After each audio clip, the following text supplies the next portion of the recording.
Hello বন্ধুরা, welcome to my new tech 5G। আপনারা কেমন আছেন? আশা করি সবাই ভালো আছেন। তো আমি যে ব্যাপারটা নিয়ে আজ বলবো সেটা হচ্ছে মেটা এআই। উপরে ডান দিকে যেটা দেখতে পাচ্ছেন এটা হচ্ছে মেটা এআই। তো মেটা এআই এর কাজ কি এবং মেটা এআই কীভাবে ব্যবহার করবেন সব কিছু আমরা জানিয়ে দেবো। তবে যারা হোয়াটসঅ্যাপটি এখনও পর্যন্ত আপডেট করেননি তারা প্লে স্টোরে যান, গিয়ে লেটেস্ট ভার্সনে হোয়াটসঅ্যাপটা আপডেট করে নিন। তো চলো আমরা মোবাইল স্ক্রিনে চলে যাব, দেখে নেব। বন্ধুরা চলে এলাম আমরা মোবাইল স্ক্রিনে। তো আমরা যাব হোয়াটসঅ্যাপে যাব। তো হোয়াটসঅ্যাপে যাওয়ার পরে এই যে দেখতে পাচ্ছেন রঙিন বেগুনি কালার চিহ্ন, এটা হচ্ছে মেটা এআই। তো এখানে আমরা ট্যাপ করব। ট্যাপ করার পরে দেখতে পাচ্ছেন আস্ক মেটা এআই এনিথিং, মানে এখানে কিছু জিজ্ঞাসা করুন। তো আমরা দেখি কিছু জিজ্ঞাসা করে। তো আমি একটা কোনো ইমেজ চাইছি, ফটো চাইছি, দেখি টাইগার ইমেজ। আমি একটা বাঘের ছবি চাইলাম, কিছু সেকেন্ড সময় নেবে, ঠিক আছে। তো দেখা যাক। দেখুন বন্ধুরা, একটি বাঘের ছবি আমাকে দিয়ে দিয়েছে। তো আপনি ধরো কারোর সাথে চ্যাট করছেন, চ্যাট করতে করতে আপনার কোনো একটা কিছু ফটো প্রয়োজন হলো, তখন আপনাকে গুগলে আর যেতে হবে না, মেটা এআই থেকে আপনি সেই ফটোটাও নিয়ে নিতে পারেন। তো দেখি আমি এখানে একটা রোজ ইমেজ, কিছু সেকেন্ড সময় নেবে।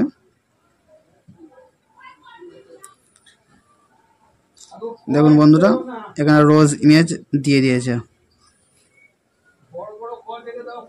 তো এখান থেকে সেরকমভাবে আমরা কিছু প্রশ্ন করতে পারবো এখান থেকে।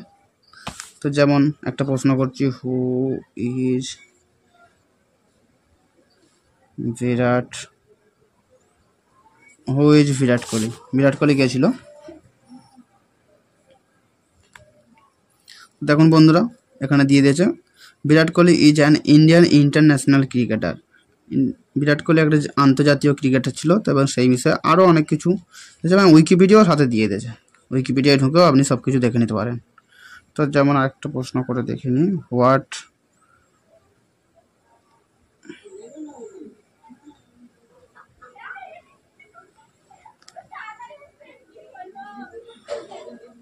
Is the population of India?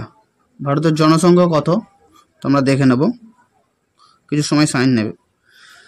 The current population of India is, দেখুন দিয়ে দিয়েছে এখানে 144 কোটির মতন। তো এখানে এরমভাবে এখানে উইকিপিডিয়াও দিয়ে দিয়েছেন। তো এখানটায় ঢুকে উইকিপিডিয়াতে আপনি ঢুকে আরও কিছু দেখে নিতে পারেন। তো মেটা এআই এরকম ব্যবস্থা।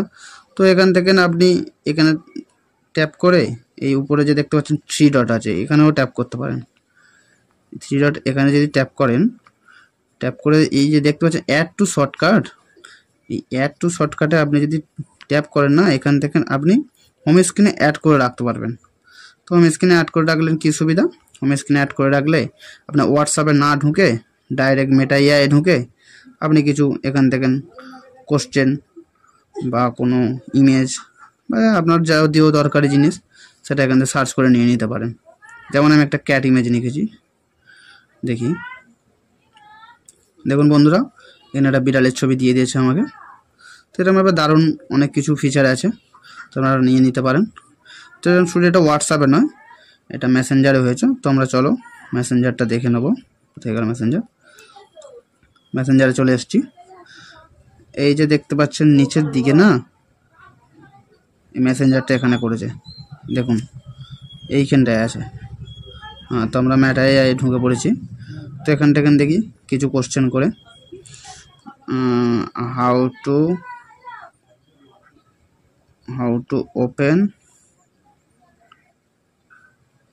Facebook account. দেখি বন্ধুরা, একটু দেখে নেব how to open Facebook account. আর কিছু সময় টাইম নেবে। তো দেখতে পাচ্ছেন বন্ধুরা, এখানে দিয়ে দিয়েছে I think you mean Facebook to open a Facebook account follow this step. তো এখানে স্টেপ বাই স্টেপ এখানে দিয়ে দিয়েছে, স্টেপ বাই স্টেপ দেখে আপনি নিয়ে নিতে পারেন। বন্ধুরা, এই ছিল মেটা এআই এর সুবিধা। হোয়াটসঅ্যাপ ইউজার এবং মেসেঞ্জার ইউজারদের জন্য দারুণ একটি ফিচার। যারা চ্যানেলটি সাবস্ক্রাইব করেননি, চ্যানেলটি সাবস্ক্রাইব করে দাও। ভালো লাগলে ভিডিওটি একটি লাইক দাও, কমেন্ট করো এবং বন্ধুদেরকে শেয়ার করো। ভালো থাকবেন, সুস্থ থাকবেন।